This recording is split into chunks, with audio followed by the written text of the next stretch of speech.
वो एक चंगेज खां की कहानी आती है। चंगेज खां भारत आया तो लोगों ने कहा कि देखो आप सबको डरा सकते हो पर भारत के संतों को नहीं डरा सकते। उन्होंने कहा क्यों?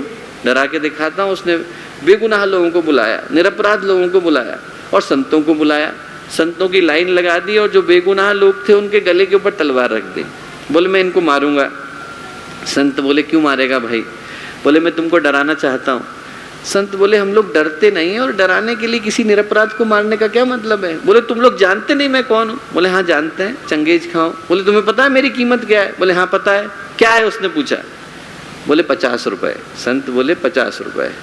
चंगेज खां बोले पागल हो गए हो? 50 रुपये का? बोला मैंने कुर्ता पहना हुआ है। संत बोले कुर्ते की कीमत बता रहे हैं चंगेज खां, तेरी कोई कीमत नहीं। जो कीमत है वो बाहर के कुर्ते की रह गई।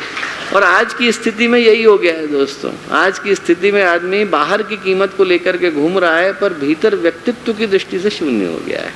और जो व्यक्तित्व की अमीरी आती है वो उसी वेदना निवारण से आती है जिस उद्देश्य को लेकर इस केंद्र की प्रतिष्ठा की जा रही है। व्यक्ति का हृदय, व्यक्ति की भावनाएं, व्यक्ति की संवेदनाएं यदि कुछ अच्छा करने के लिए प्रेरित हो जाते हैं। आप यदि सोच करके देखो कि आज की समस्याओं का मूल क्या है, आज की समस्याओं का मूल कारण क्या है, तो एक ही है कि आज इंसान बाहर की दृष्टि से अमीर हुआ है पर दिल की दृष्टि से गरीब हो गया। इंसान को ये समझ में आ गया कि हमें यहाँ ताला लगा करके चलने की आवश्यकता है। और दुनिया का क्या सिद्धांत है? एक ही सिद्धांत है। दुनिया का सिद्धांत है कि हमको वही मिलता है जो हम दूसरे को देते हैं। जो प्यार देता है उसको प्यार मिलता है, जो प्यार देता नहीं उसको प्यार मिलेगा कैसे? इंसान प्यार चाहता तो है पर देना चाहता नहीं। तो ऐसी स्थिति में क्या होता है? ऐसी स्थिति में जो दूसरे की ज़िंदगी में वो बो करके आता है वही उसको लौट करके मिलता है। इसलिए गुरुदेव ने कहा कि जो गायत्री परिवार है उसका उद्देश्य एक ही है। उद्देश्य क्या है? गुरुदेव ने कहा मनुष्य का भावनात्मक नवनिर्माण। बाहर से व्यक्ति को बदलने की आवश्यकता नहीं, उसको भीतर से बदलने की आवश्यकता है। ये जो बाहर है, जिस शरीर को हम लोग ओढ़ करके घूम रहे हैं, ये तो भगवान का दिया गया मोबाइल सेट है। किसी को सैमसंग का मिला हुआ है, किसी को नोकिया का मिला हुआ है, किसी को ब्लैकबेरी का मिल गया है और किसी को जो है ओप्पो का मिल गया है। पर एक दिन भगवान प्लग ऑफ कर देगा तो चाहे आप सैमसंग लेकर के घूमते हो और चाहे नोकिया लेकर के घूमते हो, ये तो किसी मूल्य का रह नहीं जाता है। इसको तो हमें त्यागना पड़ता है। पर इसके अंदर का सिम जो है वो भगवान निकाल करके ले जाते हैं और किसी और मोबाइल सेट के अंदर लगा देते हैं।